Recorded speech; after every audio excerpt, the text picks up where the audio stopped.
Well, I'm Michael Gibson, and I am good friends with Thea, and I am a part of the Social Butterflies group.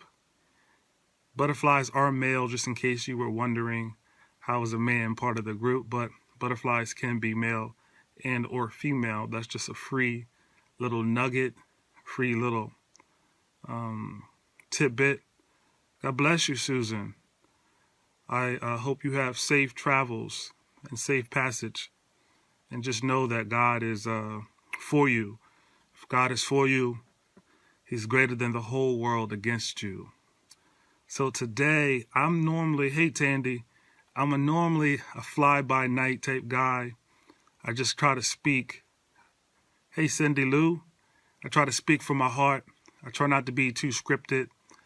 So when Cheryl asked me to speak, I wanted to kind of deliver a good message and be able to be on point and not be just fly by night as I normally am. So I actually took some notes for a change in my life and decided that let me take some notes. I'm not trying to pin no comments. Here we go. So I've never been in an abusive situation on my own self, so that's not my bellywig, so to speak. I did write the poem No Not Ever, and I'm assuming a lot of you have viewed that poem.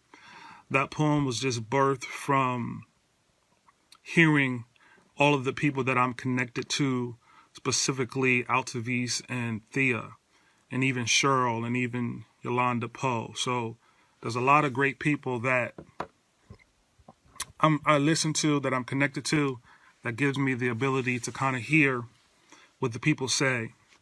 And I know, thank you, Susan, and I believe that one of the things God has gifted me to do is to hear and speak the words that other people feel. And I believe that that is a gift. So with that being said, I'm going to talk about gifts. I'm not someone who wallows in self-pity. I'm not someone that stays stuck. I kind of gather myself, I kind of gather my emotions, and I tend to just move on and just deal with it, because crying about a situation doesn't change the situation. The Bible says that God is moved by your faith, not by your tears. He's moved by your faith and not by your tears. Faith without works is dead bed alone. Please excuse me, but I'm a faith-based person, so most of my experiences do come from the scriptures. So hopefully you can stick with me and follow along. But what I wanted to share was gifts. To everybody that's in this group, I want you to know that you are enough. Everything you have is enough. Everything you went through is done. Don't cancel out your future focusing on your past. Don't kill your future because of what happened in your past. What happened in your past, that's just what it is, the past. I'm not saying that the past isn't painful. I'm not saying that the past doesn't hurt. I'm not saying that the past didn't harm you. But I can tell you that your future is greater. Greater is He that is in you than he that is in the world. Now, that's an easy thing for me to say sitting where I sit.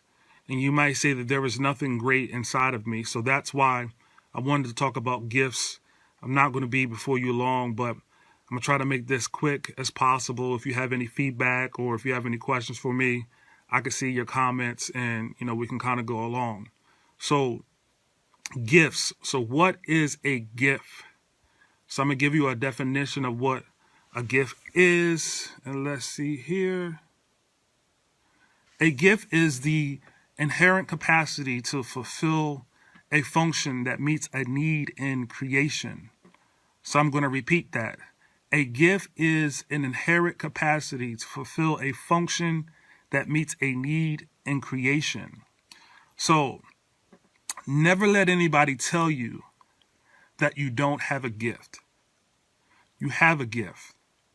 You are created with a gift. God created everything with a gift. You are a package to deliver something to your generation. You owe it to me. You owe it to the world, the thing that you're carrying. And when you come in the situations where you are being treated wrong, it's very easy to feel that you have no value. That I can speak on, because I've been in plenty of situations where I was treated wrong and treated unfairly and even misunderstood. So I know what that means. I know what that feels like. But when I was going through transition with my company, one thing that God gave me, he gave me two important things. And I just want to share this with you. Hey, Sarah, someone's inability to see your value doesn't mean you're not valuable. I'm going to repeat that. Someone's inability to see your value doesn't mean that you're not valuable. And when you are in a situation where people feel that they can lord over you, when people feel that you're less than, when people feel that they're greater than you, sometimes it can feel like I have no value. I have no worth. And what is the point of my life? I can tell you, everything that God created has a purpose. Everything that God does is intentional. Everything that God has done in your life is designed to move you forward. Now you may say, well, what happened to the bad things in my life? What happened to the trauma in my life? What has happened to the adversity in my life? There's a scripture that says in John 10:10 that God comes to give you life, and he comes to give it to you more abundantly, to the full until it overflows. He comes to undo all the work of the enemy. And I use these words not to do jargon, but you must understand that God is good and the devil is bad. But both individuals that I'm referring to are actually not physically here on the earth. They both are spirits operating through men. The other revelation that God gave me was I may not be your cup of tea, but I know that people drink tea. Those two things is what has propelled me to be where I am today, because I'm beginning to understand there are millions of people that drink tea. So just because you don't like tea doesn't mean that I don't have any value. It doesn't mean that someone won't purchase the thing that I have to offer. It doesn't mean that you can just throw me in the trash and that you can just throw me aside just because you don't like tea. There are millions of tea drinkers. Just ask McDonald's. People drink sweet tea all the time from McDonald's. People drink Arnold Palmer, which is tea and lemonade. Just because you like coffee doesn't mean that there's anyone that doesn't like tea. And when God gave me that revelation, it really changed the way that I looked at myself, the way I felt about myself. It really boosted my own self-esteem, because many times people will say, you're nasty, you're bitter, I don't like the taste of it. Truth be told, they might be coffee drinkers. Some people don't want to drink what you're serving. It doesn't mean that what you're serving isn't good. It just means that you have the wrong niche, you have the wrong clientele, or you have the wrong people around you. So it's very, very, very, very, very important and critical to understand that we all have gifts. So I'm just going to repeat that definition again. Excuse me for looking up, but the words are up and not straight ahead. A gift is the inherent capacity to fulfill a function that meets a need in creation. The gift that you carry is designed to meet the needs of something else in creation. You didn't come to offer the gift for yourself. Your gift is designed for someone else. So what you are carrying isn't for you. Your future is not ahead of you. It is trapped on the inside of you. God hid your destiny on the inside. You were sent to earth to fulfill a need. You were sent to earth for a purpose.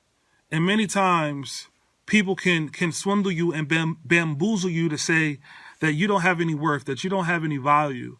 I'll come here to tell you tonight that you do have value, that you do have purpose. And one of my favorite scriptures in the Bible, it says that as long as the earth remains, there is seed, time, and harvest. Seed, time, and harvest. As long as the earth remains. So the greatest thing for you to do is understand the value of your seed. If you don't understand, hey Denise, if you don't understand the value of your seed, you can misappropriate it. And your seed can never develop into the gift that you need it to be. Because if you take a seed that's in your hand will never bloom in your life. So if you have a seed and you just leave it on the shelf and you never plant it, it will never grow. So I'm telling you that God said that every tree produces after its own kind, that he put the seed inside the tree. So there's a tree inside of you. There's a gift inside of you. There's a seed inside of you. So just because the person that you may have been with didn't understand the value of your seed, didn't understand the value of your purpose, it doesn't mean that you don't have a purpose. It just means that you was with the wrong person. You were just in a bad situation. But every situation that you're involved in is just a stepping stone for your greater. For your greatness. One thing that God gave me today as I was thinking is you may have wrote a chapter in my story, but you don't get to write the final verse. I'm in control of this ending, and God's glory is what's going to propel me to be greater. So you might have a chapter in my story, but you don't get to write the final chapter. You're just one of the chapters in this book that we call life. You're just one verse. For some of you, you might be a few chapters, but I'm telling you, I'm not a one chapter book. I'm a book of many chapters, and I'm just going from one chapter to the next chapter to the next chapter. And now, once you define and figure out who you are and what God has called you to do, that's when you begin to write your final chapters. Do that, I'm telling you. You do that. And one thing that I want to tell you, share with you, it's a story of a tree. It's the apple tree. All right? So the gift of the seed is the tree. The gift of the seed is the tree. So when you see a seed, it's carrying a gift. So my question is, what are you seeing? Because the reality is, I can hand you a seed. I can hand you an acorn. You can see it as an acorn, or you can see it as a forest. Because every forest comes from an acorn. It just means, did that person plant it? Did that person water it? Did that person nurture it? If you plant the acorn, as long as the earth remains, there will be seed, time, and harvest. If you plant that acorn, you can bet your bottom dollar you will have a forest. But it's what did you do with the gift that God has given you? I know it's hard to see that the gift that God gave you, sometimes you feel that it's not enough. But it's the revelation I'm telling you that God gave me. Someone's inability to see your value does not mean that you're not valuable. And just because I'm not your cup of tea doesn't mean that people don't drink tea. That's the message that I want you to carry on. That's what I want you to remember. Just because someone likes coffee and don't like tea doesn't mean that you throw the tea away. And here's the other thing. Just because other people make tea doesn't mean that your tea is no good. Because I see Lipton iced tea. I see fresh brewed iced tea. There's raspberry iced tea. There's Fuse iced tea. There's Arizona iced tea. There's plenty of tea. Arizona ain't mad at Lipton. There's enough tea drinkers for all of us. But many times we say, what I got, it's not valuable. I've never gone in the grocery store and gone in the bread aisle and only seen one brand of bread. I've never seen one brand of bread. What I have seen is different types of breads. I've seen hot dog rolls and hamburger rolls. I've seen croissants. I've seen bagels. I've seen pita bread. I've seen wraps. I've seen king-size bread. I've seen family-size bread. There's all different kind of bread in the grocery store. So don't say the gift that I have, I don't want to share it because somebody already else is making bread. That's kind of like Dunkin' Donuts saying, I don't want to make coffee because Wawa serves coffee. That's like Wawa saying, I'm not going to serve coffee because Starbucks serves coffee. Check this out. There's enough coffee for everybody because there's different flavors, there's different styles, there's different taste buds for everyone. So I just want to encourage you. The one thing, someone's inability, hey Cheryl, to see your value does not mean that you're not valuable. So whatever has happened to you in the past does not mean that you don't have a value. It does not mean that you don't have a purpose. It does not mean that God has forgotten about you. Someone's immaturity, don't let them stunt your growth. Don't let them stunt your growth. But just to get back to my tree. So the gift of the seed is the tree. So when you see a seed, it's carrying a gift. The gift of the tree is the fruit. The gift of the tree is the fruit. Trapped inside the tree is the fruit. Trapped inside the tree is the fruit. The tree never eats its fruit. An apple tree never eats its own apples. A mango tree never eats its own mangoes. A banana tree never eats its own bananas. So the point I'm trying to make, your gift is for meeting the needs of someone else. Your gift is designed to meet the needs of someone else.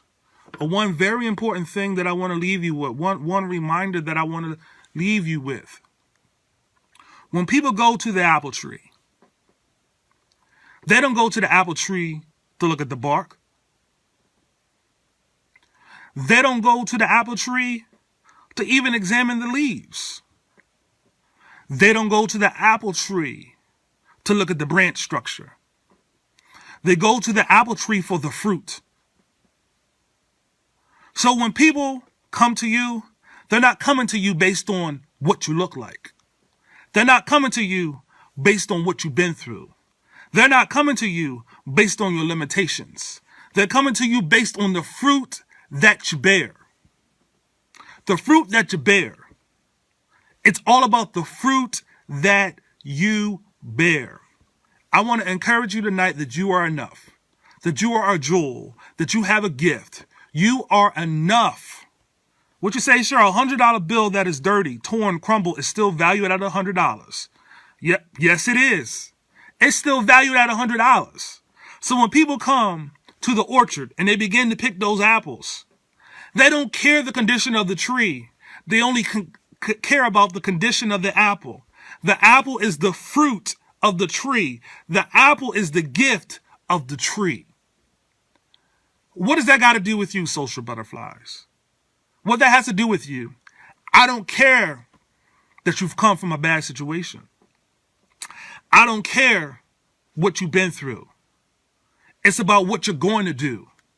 Because you have a gift inside of you, and people will travel from miles and miles and miles and miles and miles to get what you have to offer.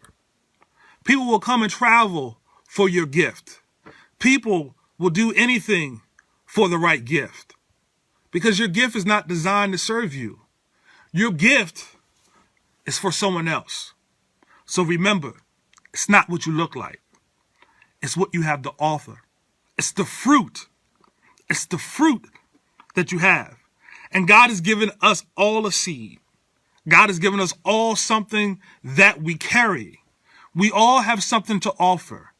We all have something to offer. No matter how minute you might think it is, you have something to offer.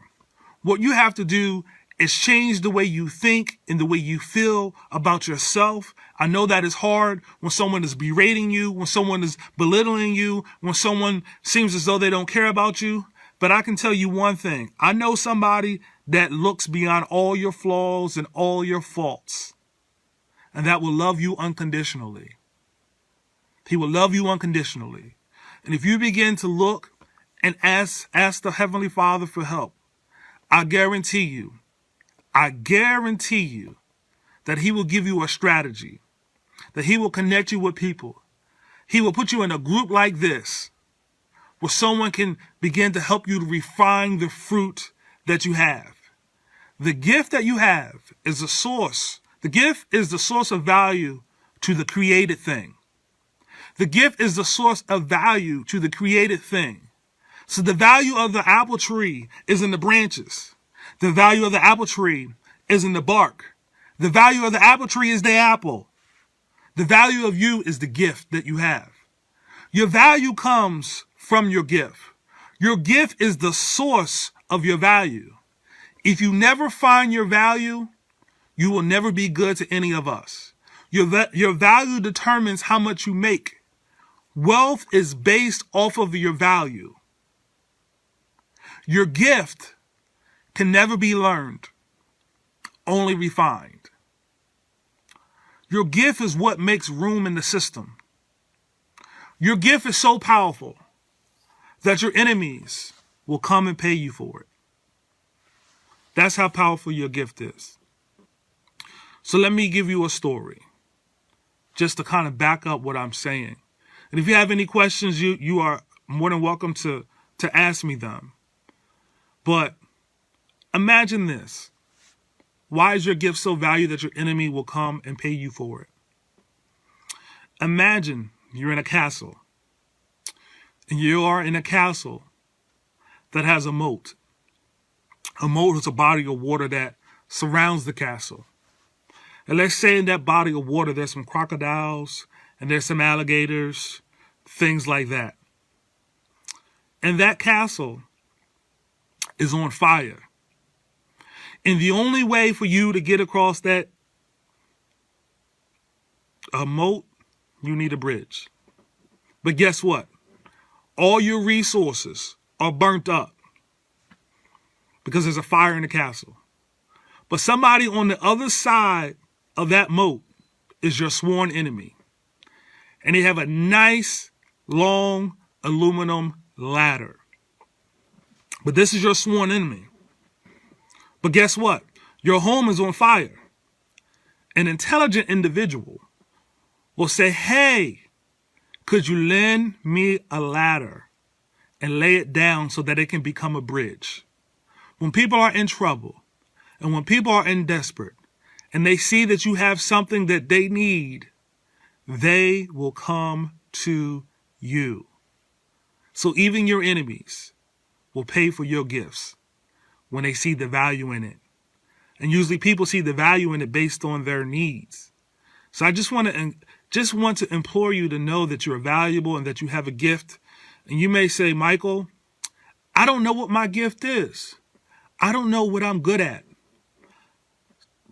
Let me say this. I always joke about this because this is my pet peeve invention. It's the jump rope. The jump rope. That's my pet peeve invention. Because I'm thinking this dude wasn't even creative. He took a rope and jumped over it. And he called it a jump rope. My other pet peeve gift is the pet rock. The person that invented the pet rock, they wasn't even creative. It's not even a pet. It's an inanimate object. It's not even real. But because they thought that this was valuable, that they could market it and it was unique enough, somebody is making $1 gazillion over a pet rock.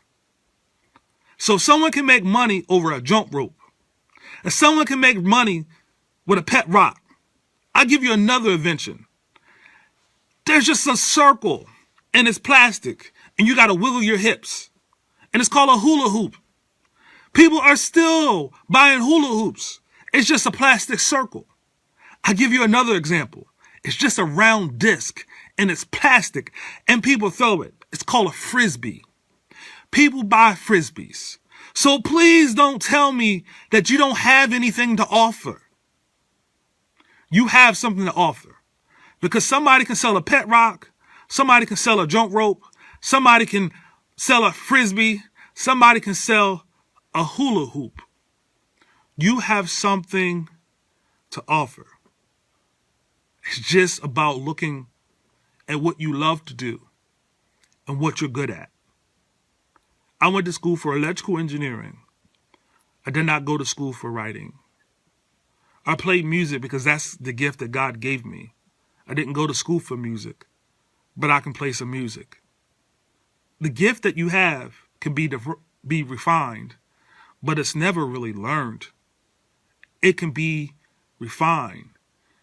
And the thing about our current life, everyone tells you to pursue a career, and pursue a career because it has a monetary value associated with it. I want to encourage you to find your gift. Pursue that and let that become your career. Because when you pursue a career, you'll be left up with a job. When you fulfill your purpose, you'll be doing your work. Your work is fulfilling the purpose and plan that God has had for your life. And when you do your work, you'll never feel like you're at work. You got to learn to do your work. I mean, think about it. I gave you the jump rope. I gave you the pet rock. But I could go on and on and on and on. People took a shirt, splashed all kind of colors on it. They called it tie-dye. And they sell those shirts. I guarantee you somebody has some hand-me-down jeans, probably from generations to generations, that had holes in it. They beginning to wear them. And now they sell these raggedy jeans. And they call them vintage. Yes, vintage. I'm just giving you an example of things that you may say, wow, I might have something. So my sister Cheryl, she cooks. Well, guess what? There's Paula Dean. She cooks. There's a show called The Chew. I know that show is about cooking. I just watched a thing called Pitmasters. There's all kind of people that do all kinds of things. It's just about you believing it. The last person I'm going to give you is close to my heart. It's my man, Ryan. My kids watch this boy called Ryan. Ryan just plays with toys. And now I go into Walmart and there's a collection of people that say, these are the toys that Ryan plays with. And it's actually an aisle for Ryan toys. So this gentleman, well, he's not a gentleman, well, he's a future gentleman. He's a little boy. He's making millions of dollars because he decided to play with toys and videotape himself. It sounds kind of silly, but it's just factual. I say all that to say this. You are enough. Everything that you have on the inside of you is enough to make you successful. Just because someone diminishes your value and they may have tried to dim your light doesn't mean that there's no light left. For the Bible says that God is the light of men. God is the light of men. And once you have light, there can be no darkness. Because no matter what you're going through, no matter what you are, no matter how dark the day is, if you light a candle, you can see. If you light a candle, you can see. So don't curse the darkness. Light a candle. And just know that you are the light of the world. And that you are a city that cannot be hid. And I don't care what you've been through. I don't care what you're going through. Hold on just a little while longer. Help is on the way. There's a lot of beautiful women that I've met through this group that can be an awesome support. That can be an awesome carrier that can also help you how to turn your mess into your message. Your gift may not be speaking, but let me give you another story. Let's just pick an artist like Michael Jackson. Michael Jackson sang since he was a little boy. And his gift is what paid him all the millions of dollars. His gift made him be a household name because he refined that gift and he worked at that gift. But imagine if there wasn't anybody holding the camera to film Michael Jackson. Imagine if someone never designed the camera. Imagine if there was never a producer. Imagine if there was never a writer to write the songs. Imagine if there was never any clothes because someone didn't think that their designs was worth it. Imagine if there was no stylist. Imagine if there was no gas attendant to put gas in the bus. Imagine it. I tell you all that just because he was in front of the screen, there was hundreds of people behind the scene helping him be successful. Yes, he had a gift. But truth be told, without the cameraman, without the producer, without the bus driver, without the gas, without the microphone, he would have never been known. Your gift doesn't have to be always out front for it to be valued. Your gift doesn't always have to be out front for it to be valued.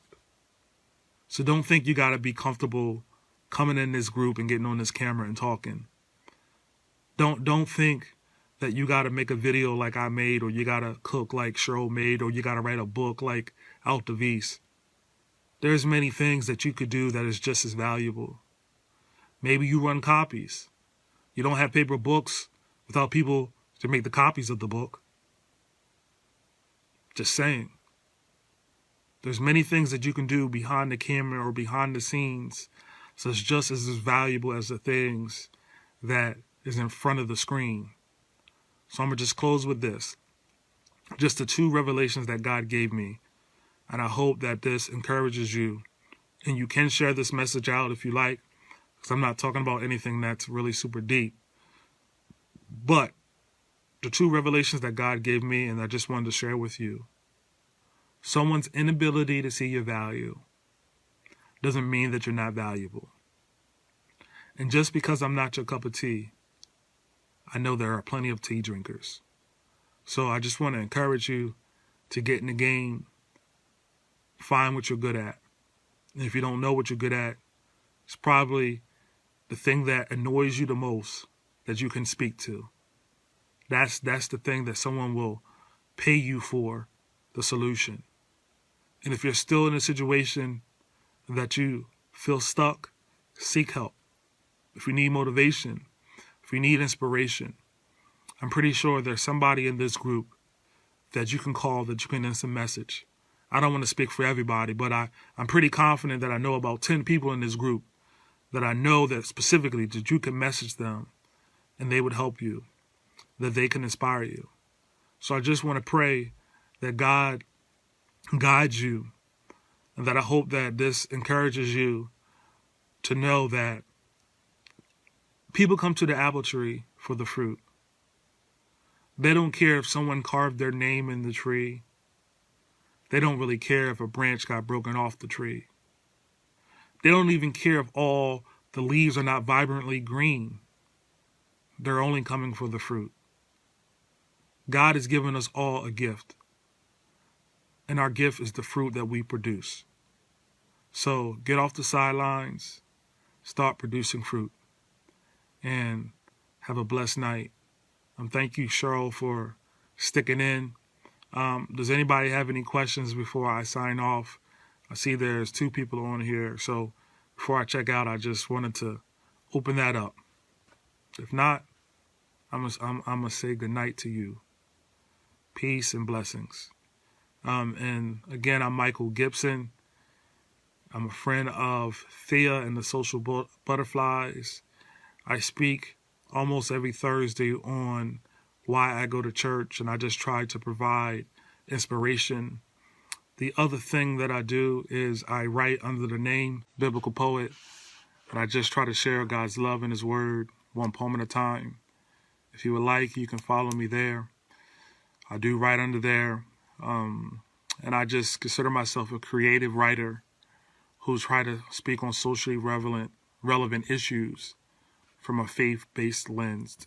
So that's who I am. Again, I speak every Thursday under Michael Gibson, and I speak on why I go to church. If you go to my page, you can go into my Apples, you can see my videos.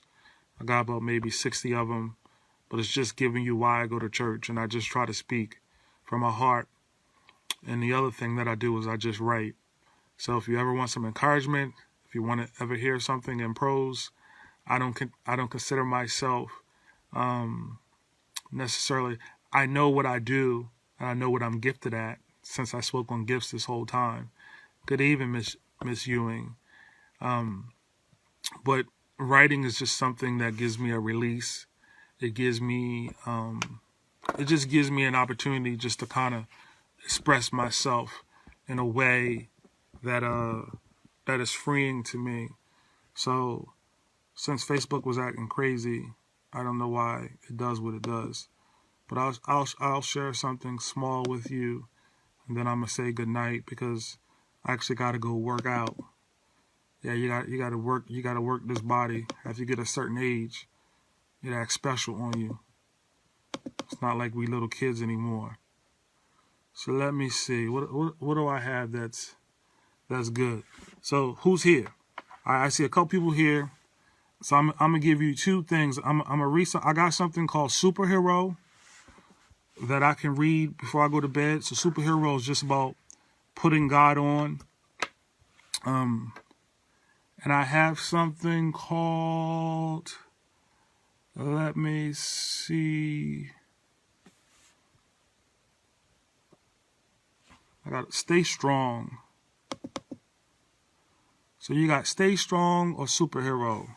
So give me a 1 for Superhero. Give me a 2 for Stay Strong. And there's 3 of you supposedly. So whatever one I get is whatever one I read. So I'm going to leave what I consider my gift to the world with you. So whatever you put in there. 2. Cindy Lou said 2. All right. So Cindy Lou been holding us down. So let's go. So I haven't shared this one yet. I haven't recorded this one. Typically I try to share from my heart. So I just don't write to write. I just try to mainly write when I feel inspired. So we're going to go with Stay Strong. That's a good choice, I say. So I'm going to read it because I didn't memorize it because I write a lot of stuff. So it's hard to memorize everything. So here we go. Stay strong. If you are breathing, you have a purpose. Never let anyone tell you that your life isn't worth it. For you are fearfully and wonderfully made. You have a song that the angels can't even sing. What is man that thou art mindful of him? For you have made him a little lower than the angels. You have crowned him with glory and honor. You gave him dominion over the works of your hands. For the earth is the Lord and the fullness thereof. No good thing would you withhold from him. However, there are some things that you need to do. Draw near to God, and he will draw near to you. Walk upright before him and submit to his plan. Do not sit in the seat of the scornful. Walk not in the path of the ungodly.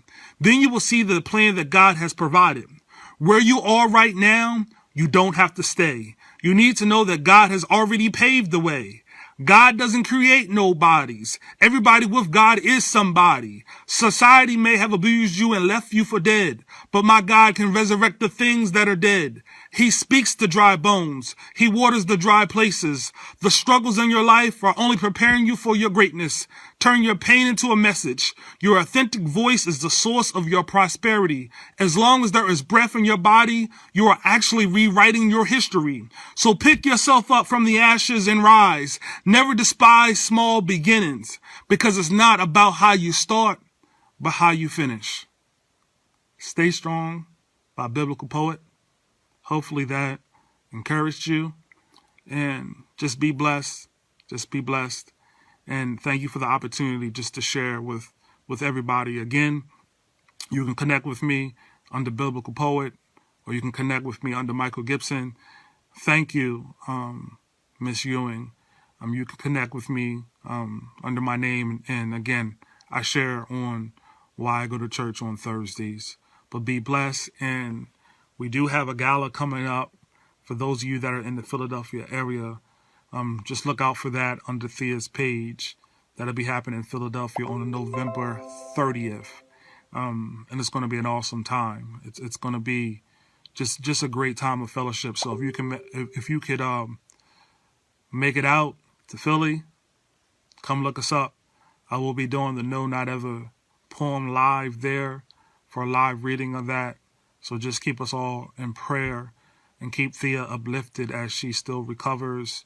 And everybody in this group, let's just say a prayer for everybody, because nobody doesn't need prayer. We all need prayer. We all need to be covered, and we all need to be strengthened. We all need to be encouraged. So I'm going to just close out with a little prayer, if you don't mind. Father God, we just thank you for the opportunity. I pray for everybody that signs onto this broadcast, either live or they're catching it replay. I hope that you encourage them and that you remind them that there is something on the inside of them, that there is something worth living for, and that eyes haven't seen, ears haven't heard the things that you made and keep ready for them. God, I know that he that hath begun a good work, he is faithful to perform it. And you said in your word that no weapon formed against you will not prosper. That doesn't mean that a weapon won't hit you. It doesn't mean that a weapon will not come your way. It doesn't mean that you may not get wounded. But what it means is that it will not kill you. God, you said in your word to put on the whole armor of God that we may be able to stand. You told us to put on a shield. You told us to grab a breastplate. You told us to grab a helmet. You told us to gird up our loins, but you didn't say for anything to go on our back. That's because you have our back. So God, I pray for those that may not feel that no one is with you. If you're alone by yourself, God is with you. If you feel all alone, all you got to do is call out and ask God to provide help. Ask God. He can guide you. I guarantee you there is nothing too hard for the God that I serve.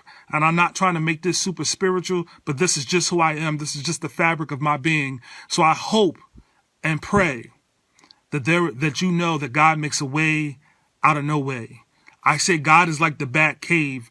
It's like when you run into it, it doesn't seem like the door is going to open. But if you keep running forward, I promise you that that door will open. If God shuts a door, it's for a reason. Just know that everything that you have gone through is just building you. It's just building you. It's just building you. It cannot kill you. It will not take you out.